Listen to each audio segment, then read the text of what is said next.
Hey tankers, this is Eric over at Taigen Tanks, and today we're going to be looking at the recoiling airsoft turret. Now, I know you guys have seen this and it is already out on our mid-version tanks. However, today we're going to take it apart and actually see what makes this thing tick.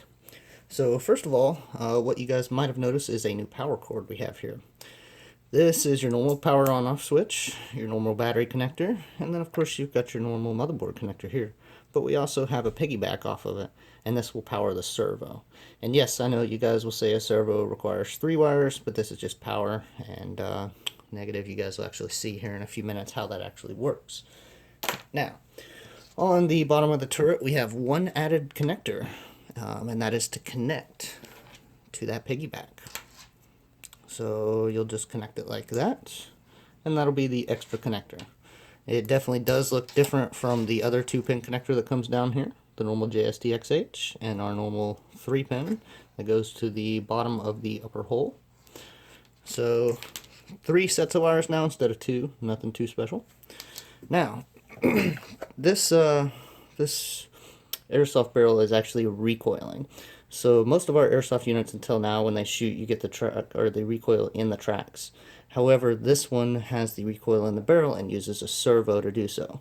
Now, I'm going to go ahead and take this apart, but first thing, I've showed you guys in previous videos, you want to have something padded when you do this, otherwise you might mess up the hatches, your paint, so and such.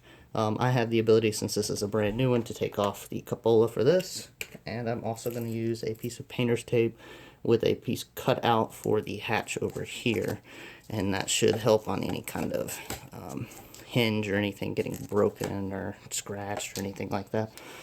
You can also use bubble wrap. That's one of my favorites. Now, let's go ahead and open this turret. It's going to be opened the same way that the other turrets were opened. There are 4 screws on the bottom here.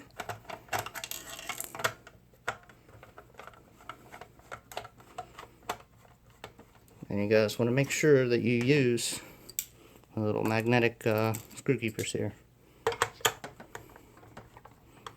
Nothing worse than putting these back together and missing one screw.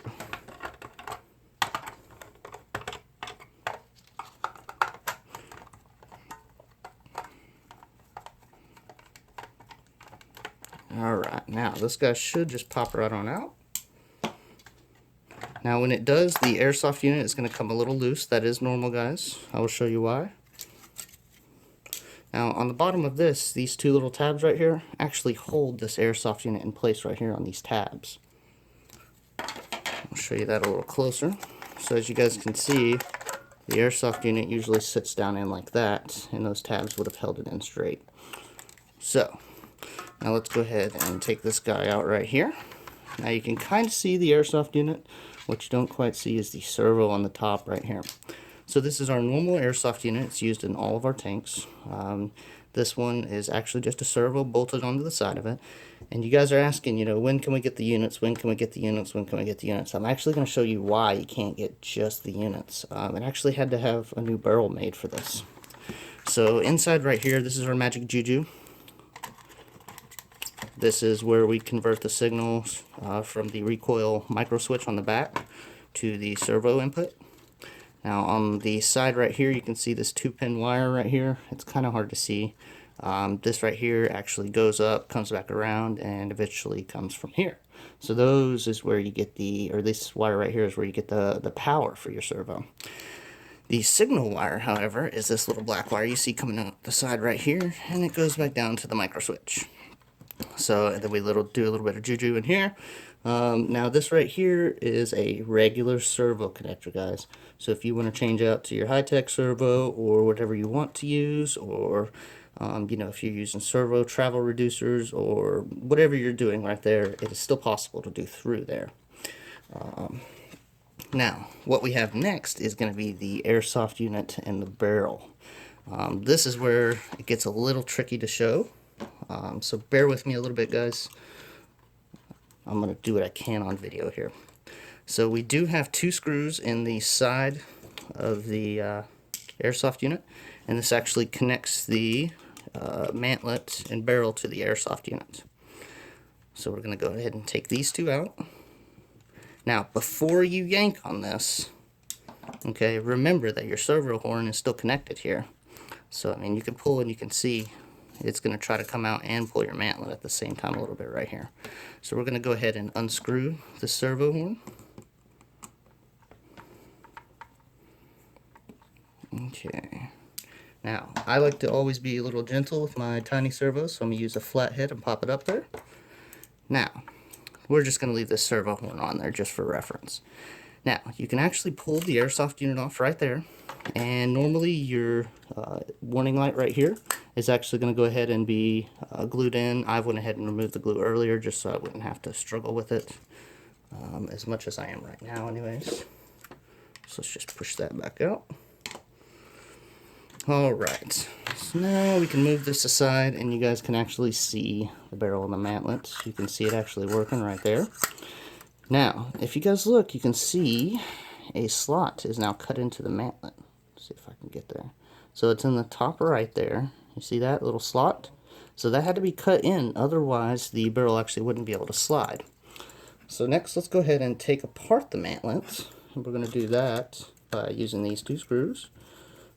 And just removing them. And this is going to come apart in a few pieces. If your tank is painted, which it most likely will be, you might have to pry this apart a little bit with a little flathead due to the paint sticking. However, it'll slide apart in a few easy pieces. So there's one piece, and then this piece is the little tricky one. Now, notice that we have this little piece right here. This will come in handy later. It's specific. You need it to be in a certain way when you put it back on. Now, we can take this off. And once again, we're going to leave the servo horn on just so you guys can use it as a reference. And you'll be able to pull off your muzzle right here and slide off the rest of the mantlet. Anyways, now this wire is usually loose. I've added a drop of glue just for the video so you guys can see and I don't have to hold it in. This is where the BB comes out of. This is actually hooked up to the unit there, and that's what's held in place. The mantlet holds that direct firmly in that position, while the barrel or the sleeve on the outside actually is the recoil. So this holds in place, but the barrel right here is what slides, and it's slid by using the servo. So let's go ahead and measure the total amount of actual recoil we can really get here. So we're looking to be about 56 millimeters, and that's the full length of the barrel. However, it only goes down to about what looks like about 50 millimeters before it actually hits the end of the sleeve. As you can see, there's a little bit of slot in there. So I mean, there's a lot of recoil that can be done, guys. So if you guys are in there modifying or changing stuff, it can be much bigger than there is now. So now let's go ahead and put this guy back together, because I know that's what you guys are probably looking at here. So first we'll start with the small piece here. Notice the notch in it. That notch needs to match the same place where the LED is going to go. Obviously it's going to be one way or another. So we'll start by doing that, and notice we slid it through. Now, if you guys notice here, that little U-shaped piece I was talking about earlier, that's going to go on this little slot right here. And that has to go at the 90-degree angle this way. Okay? And the reason for that is because it will not hit that little slot when it's snapped in place. Let's see if we can snap it in place and keep it there for you. Now the other piece that bolts up against this will actually hold that in place. So there we go. So that's what it'll look like, and you can actually see the barrel has no problem, or the sleeve has no problem actually going around that. So next we're going to add the second piece of the mantlet. Once again, that'll hold it firmly in place. So now we don't actually have to worry about that middle piece sliding out a little. Notice how I'm pressing against it there. So we'll add these two screws real quick. So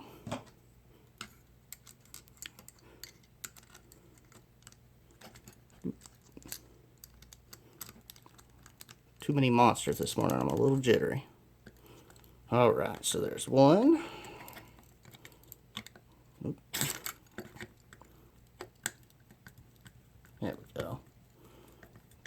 Now it's much easier once you've got one in because you don't have to do the whole balancing act stuff. So let's do those 2 screws. And there's the second one.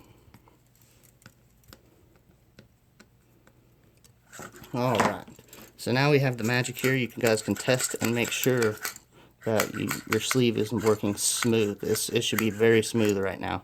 And you should also make sure that the servo wire right here is in that slot. Because if it's not in that slot, it's not actually going to free flow. So next, we're going to push it all the way in, the sleeve all the way in.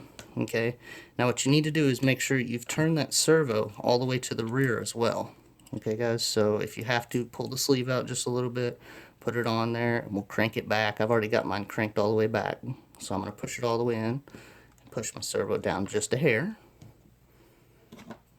I'm going to go ahead and add the screw right here.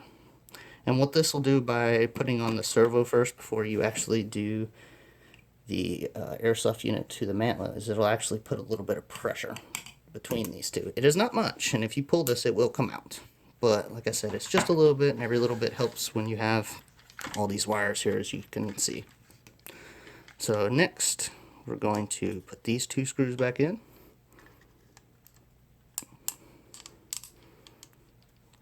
And there's one.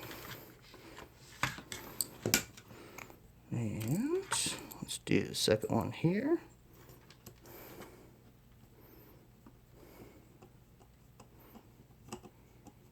Alright, and that's it, guys. Make sure we put in our warning light right here. We'll press our 2-sided tape for our servo back up.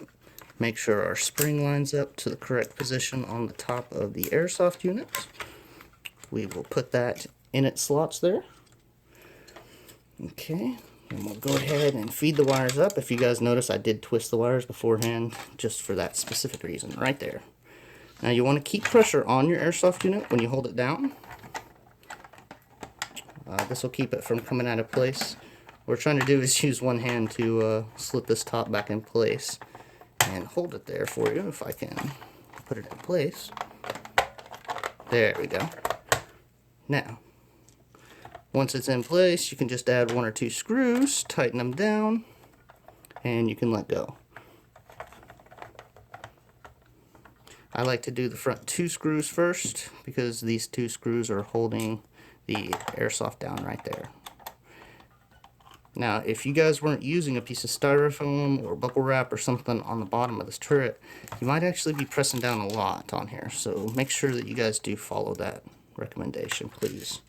Otherwise, you'll be buying hatches from me or hinges.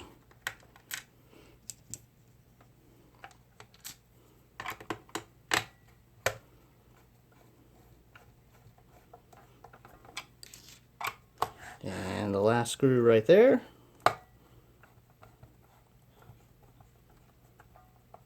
And that's it, guys.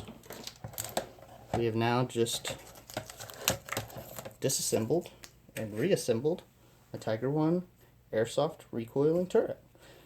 So you guys will start seeing this on the mid-version Tigers, which are already out. I've got one right here, actually. So guys, go ahead and check out our website at www.taigentanks.com or www.imex-model.com. Make sure and follow us on RC Universe, like us on Facebook, and we appreciate everything, and we'll see you guys in the future.